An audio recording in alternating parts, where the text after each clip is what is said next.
one last bit of advice would you give our listeners who are either just beginning the process of evaluating solutions or thinking about, is what I have going to be sufficient? Where do I start? What do I consider? Give us your best advice.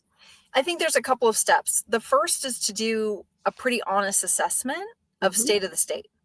Where are we today? What is hard today? What is manual today? Are there questions, if we were asked to answer, that would be either impossible or quite time challenged to get the answer? And I'll give you a great example that's probably still a little fresh in people's minds. When Log4j hit, and this was a vulnerability, a critical vulnerability.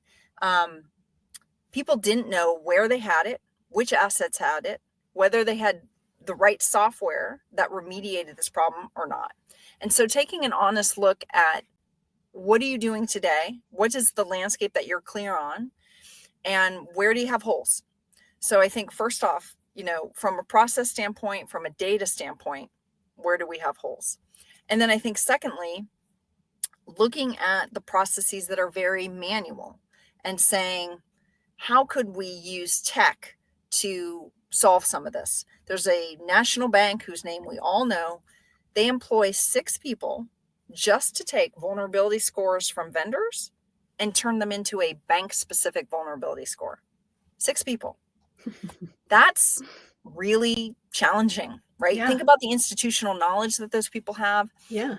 If you had the opportunity to just codify that in a product instead of in 6 people's brains, what could those 6 people do? That would be so much more interesting for the business, right? Well, and what kind of protection does this provide, for the business as a whole? Exactly. So, examine those manual processes, examine those time-consuming tasks, and map a journey for looking for the tech that would solve different aspects of this, because tech can help. It's not everything.